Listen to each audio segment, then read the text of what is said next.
Ya, pemirsa, kebohongan yang dilakukan aktivis Ratna Sarumpait berbuntut panjang. Polisi menangkap Ratna dan menetapkannya sebagai tersangka. Ya, dan Ratna dijerat pasal 14 dan 15 Undang-Undang Nomor 1 Tahun 1946 tentang Peraturan Hukum Pidana dan Undang-Undang Informasi dan Transaksi Elektronik dengan ancaman hukuman 10 tahun penjara.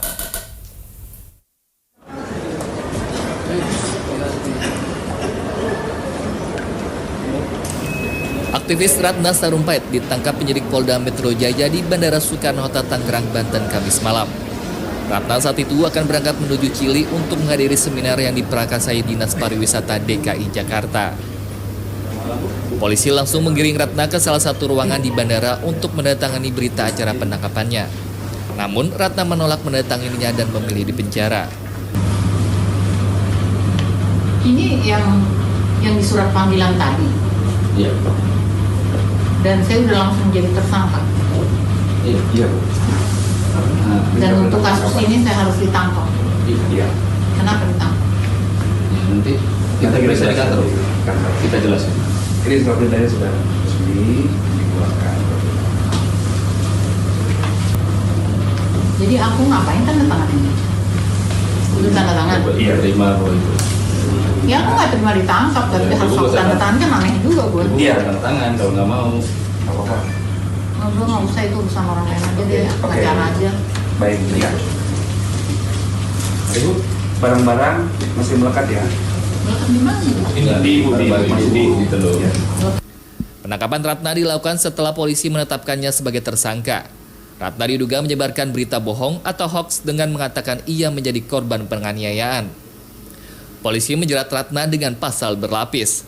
Pasal 14 dan 15 Undang-Undang Nomor 1 Tahun 1946 tentang Peraturan Hukum Pidana dan Undang-Undang Informasi dan Transaksi Elektronik dengan ancaman 10 tahun penjara. Jadi tersangka kita kenakan pasal 14 ya, pasal 14 Undang-Undang Nomor 1 Tahun 46 ya, tentang Peraturan Hukum Pidana. Dan juga dengan Undang-Undang ITE, pasal 28 kita contohkan pasal 45. Setelah penetapan tersangka terhadap Ratna, polisi langsung menggelandang Ratna ke rumahnya di Jalan Kampung Melayu Kecil 5, nomor 24, Jakarta Selatan, Jumat dini hari untuk menyaksikan penggeledahan. Penyidik menyita laptop milik Ratna yang sempat ditolak Ratna namun akhirnya diberikannya. Selanjutnya, penyidik menggeledah kamar yang dihuni Ratna. Penyidik menemukan baju yang dipakai Ratna saat berada di Rumah Sakit Bina Estetika. Tim kuasa hukum Ratna, Insang Nasruddin, mengatakan pihaknya akan berkoordinasi terlebih dahulu untuk menentukan langkah hukum selanjutnya. Sementara usai pemeriksaan di rumahnya, Ratna dibawa ke Polda Metro Jaya. Pertama, tentunya sesuai prosedur itu kami akan dampingi ya. Kami akan dampingi apakah perkara ini pasalnya sesuai dengan sejauh mana perbuatan hukum yang dilakukan oleh Ibu Ratna Sarumpait atau tidak. Ya itu nanti kita akan lihatlah. Ratna Sarumpait sebelumnya bersandiwara dengan mengatakan ia dikeroyok 3 orang setelah mengikuti seminar di Bandung, Jawa Barat. Ratna memperlihatkan wajah lebamnya. Calon Presiden Prabowo Subianto dan politisi Amin Rais serta Fadlizon menjenguk Ratna dan menyampaikan kecamannya kepada pelaku. Namun Ratna akhirnya mengakui lebam-lebam di wajahnya bukan lantaran dikeroyok, melainkan dampak operasi plastik yang dijalaninya. Tim Liputan, JAK TV. Kita bersandiwara. Iya, akhir dari sandiwara Ratna Sarumpait, Reva dan Mirsa, seperti kita ketahui bersama, semalam setelah dilakukan pencekalan dalam pesawat, akhirnya setelah melalui berbagai proses, Ratna Sarumpait ditetapkan sebagai tersangka. Ya. Dan pemirsa, untuk membahas hal ini kita telah terhubung oleh Kombes Pol Argo Yuwono, Kabid Humas Polda Metro Jaya. Selamat malam Pak Argo. Selamat malam, Mas. Saya Pak Argo ya. Iya. Baik, Pak Argo, ini kira-kira perkembangan dari kasus Ratna Sarumpait ini seperti apa sih Pak Argo? Ya, kita saat ini setelah kita melakukan penangkapan di bandara, dan kemudian kemarin kita bawa ke Polda Metro Jaya. Saat penangkapan kita komunikasi dengan imigrasi, kita nyerahkan surat perintah penangkapannya. Ya. Itu kenapa? Jadi intinya bahwa yang bersangkutan itu sudah kita tetapkan tersangka. Kemudian yang bersangkutan mau keluar negeri, ya kan? Nah, nanti itu bisa apa? Bisa menghambat penyidikan. Nah, makanya kita lakukan penangkapan. kita menginginkan kasusnya biar cepat rampung, biar cepat selesai, jadi biar jelas bagaimana permasalahan yang ada di situ. Baik, ini sudah ditetapkan sebagai tersangka dan dilakukan penahanan, Pak Argo? Jadi untuk penetapan tersangka kan sudah kemarin ya, setelah dilakukan gelar perkara. Gelar perkara kan itu ada dua alat bukti yang cukup untuk menetapkan tersangka ya. Ada keterangan saksi, ada petunjuk, kan ada semua di situ. Kemudian setelah dilakukan gelar perkara, bahwa yang bersangkutan itu dan tersangka, kemudian kita buat surat ke imigrasi pencekalan. Nah, terus malamnya kita mendengar informasi kalau ibu itu mau berangkat ke luar negeri, melewati Terminal 2 mau ke Chili lewat Turki. Makanya dengan adanya itu kita komunikasi dengan imigrasi untuk menangkap Ibu Ratna, untuk dibawa ke Polda Metro. Kita sampaikan dengan etika, dengan baik, kita sampaikan bahwa dengan surat resmi yang ada. Kemudian kita bawa ke Polda Metro, dilakukan pemeriksaan setelah itu. Baik, artinya malam jam 22 lebih kita akan melakukan penggeledahan rumah. Akhirnya pemeriksaan kita tutup, ya. Kemudian kita lanjutkan hari ini. Baik, dan Pak Argo, ini sebenarnya waktu penetapan pastinya Ratna Sarumpait ini ditetapkan sebagai tersangka berarti kemarin malam, Pak ya? Jadi kita itu ada pentahapan ya, ada laporan ya, pertama ada informasi beredar di media sosial, ada kegiatan pengeroyokan, ya, ada foto yang beredar yang luka. Tentunya itu kan karena bukan dari aduan, polisi langsung bertindak, kan itu. Ya. Kemudian bertindak, bisa membuat laporan polisi model A, kan gitu. Nah, di anggota menemukan ada suatu tindak pidana. Nah, akhirnya kita lakukan penyelidikan. Di hasil penyelidikan kita dapatkan laporan hasil penyelidikannya. Lidik bisa ada laporannya, kan di situ. Dan kita tahu ternyata ada satu kejadian yang kita buatkan sprindik, kita penyidikan. Ya kan? Kemudian kita juga ada menyita barang bukti di rumah sakit, ada pil, ya, ada struk ATM debit, ada buku jadwal operasi, ada buku pendaftaran. Kita semua cek semuanya. Di struk pun kita bisa mendapatkan dari siapa, nomor berapa, yang mentransfer, udah lengkap semua di situ. Kemudian juga ada bukti lagi, pemeriksaan saksi, kepala rumah sakitnya sudah kita periksa, perawat yang di sana sudah kita periksa, ada juga dokter yang melakukan operasi pun sudah kita lakukan pemeriksaan. Nah, baru kita gelar perkara, kita tetapkan tersangka, dan kemudian kita buat pencekalan imigrasi. Dan itu. Jadi pendapatannya semua ada itu. Ujuk-ujuk gitu ya. Pak Argo, setelah semalam Ratna Sarumpait dibawa ke Ditreskrimum Polda Metro Jaya, ini petugas dari kepolisian juga melakukan penggeledahan bersama Ratna Sarumpait ke rumahnya. Ya? Betul. Ini apa yang dicari dan apa yang sudah ditemukan, Pak Argo? Ya, tentunya kan penyidik ingin mencari bukti-bukti lain. Ya. Jadi kita membawa Ibu Ratna kita bawa ke kediamannya, ya, dan kita juga menghubungi Pak RT, Pak RW, banyak di sana. Pak RT, Pak RW kita undang juga untuk bisa menyaksikan, kan gitu.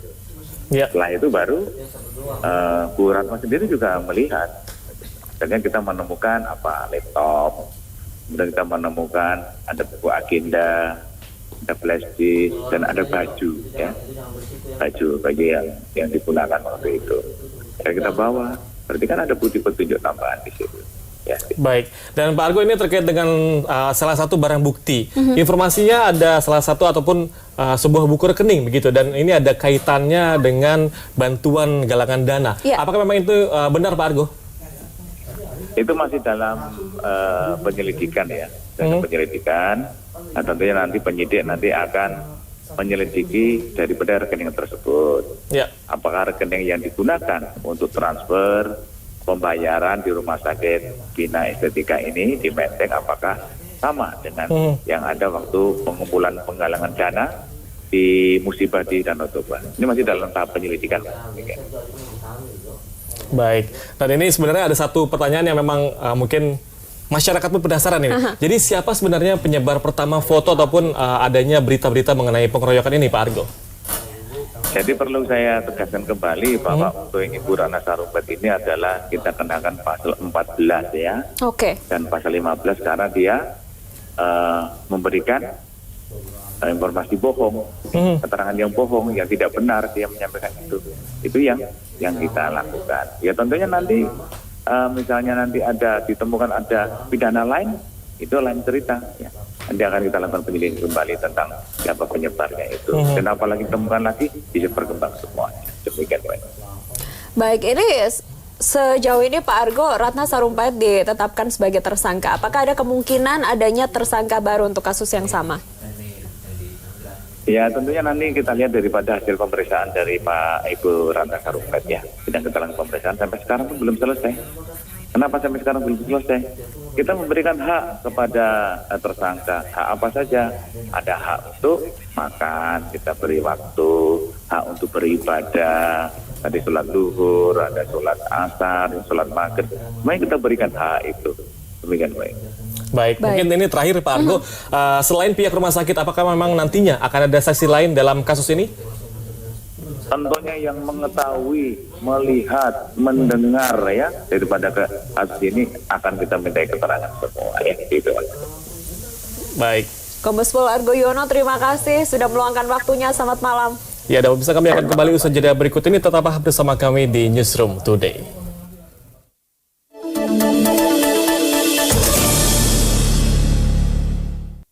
Ya, pemirsa, terima kasih Anda masih bersama kami dan kita kembali melanjutkan perbincangan. Betul, nah ini Ayu dan juga pemirsa, kalau tadi kita sudah mendengarkan pernyataan dari Bapak Argo Yuwono, Kabid Humas Polda Metro Jaya.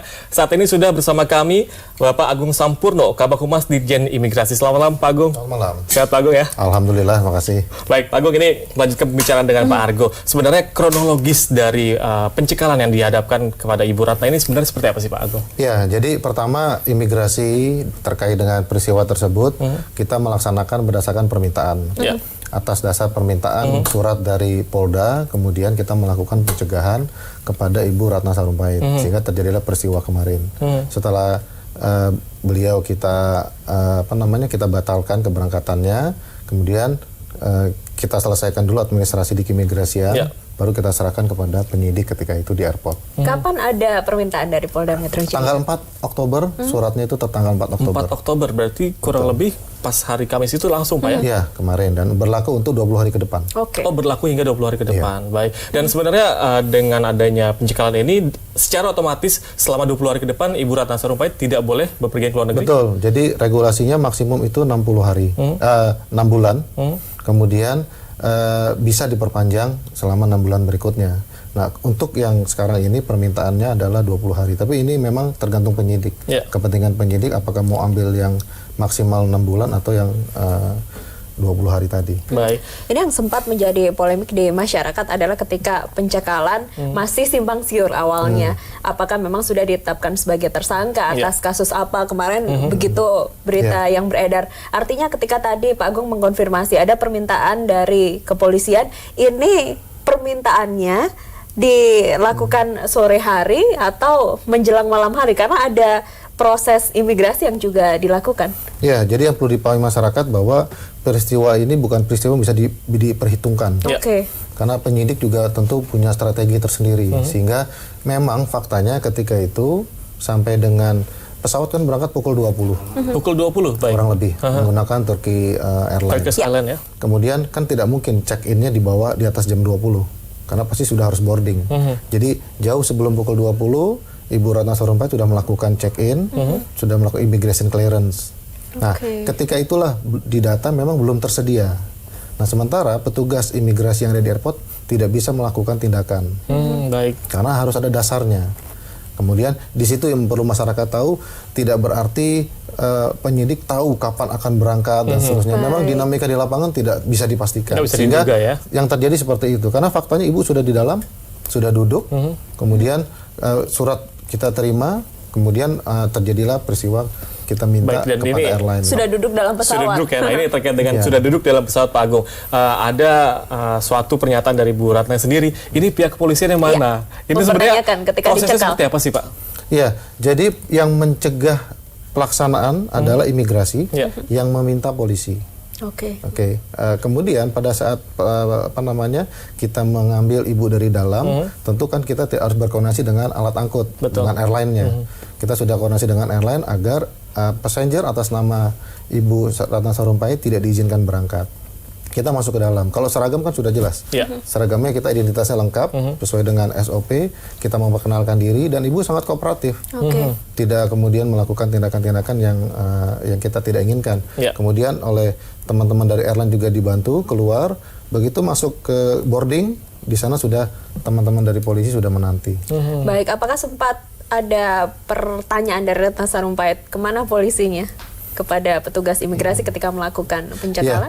Yang ketika melakukan pencegahan, yang pasti petugas polisinya yang masuk ke dalam itu memang kan tidak berseragam polisi, Oke. karena mereka dari reskrim, Ya, reskrim. sehingga yang berseragam memang imigrasi. Otomatis secara regulasi setelah polisi meminta melalui imigrasi surat tadi, kami harus melaksanakan itu. Maka kronologisnya kami yang masuk ke dalam karena itu masih area imigrasi. Artinya area imigrasi, area di mana imigrasi punya kewenangan di situ, sehingga kami yang melakukan penjemputan. Berarti secara langsung ini bisa dikatakan yang punya hak dalam area bandara kurang lebih begitu itu teman-teman dari imigrasi ya. Jadi secara regulasi imigrasi tidak akan punya kewenangan ketika orang itu sudah keluar. Oke. Dari area bandara. Bukan. Jadi oleh undang-undang diatur bahwa area imigrasi adalah area di mana dari mulai pintu dari mulai tempat antrian sampai ke dalam pesawat, sampai ke pesawat. Nah, Baik. ketika pesawat itu sudah take off, baru dikatakan itu bukan lagi kewenangan imigrasi karena pesawat sudah take off. Tapi ketika pesawat masih dalam parkir seperti kemarin, masih dimungkinkan untuk dilakukan Ketika masih penundaan standby on board keberangkatan. gitu masih Iya. dalam. Karena posisinya belum berangkat, masih nempel dengan garba rata. Baik. Dan ketika itu alasan yang diajukan terhadap pencekalan ini apa Pak? Sesuai dengan surat yang dimintakan bahwa yang bersangkutan tersangka terkait dengan Undang-Undang ITE. Baik. Dan ini sebenarnya penasaran sekali saya dan juga pemirsa, dan saya yakin Ayu juga penasaran. Sebenarnya Apa itu? prosedur dari pencekalan terhadap seseorang ini seperti apa sih Pak prosesnya? Prosesnya seperti yang sudah berlangsung. Jadi harus ada permohonan dulu. Di dalam surat itu kemudian tertera identitasnya lengkap, yang minta siapa, kasusnya apa. Nah, kalau itu sudah terpenuhi, kemudian nanti disampaikan kepada Dirjen Imigrasi. Dirjen Imigrasi akan memasukkan ke dalam sistem. Sistemnya itu ada di pusat. Nanti dari sistem itu langsung terkoneksi dengan seluruh kantor imigrasi, pintu masuk, pintu keluar. Seperti itu sih mekanismenya. Kurang lebih seperti itulah hanya ya. saja dinamikanya di lapangan tidak mesti harus jauh-jauh hari atau bagaimana. Itu kita mengalami tiap hari seperti itu. Tergantung peristiwanya. Kalau memang sangat mendesak, banyak hal bisa terjadi di lapangan. Jadi banyak sekali prosedur yang memang masyarakat pun perlu ketahui lah kurang lebih gitu ya. Baik, terima kasih banyak Pak Agung Sapono selaku Kabag Humas Dijen Imigrasi telah hadir di studio JAK TV. Ini sudah mencerahkan semuanya ya. Terima kasih Terima Pak. kasih. Selamat malam.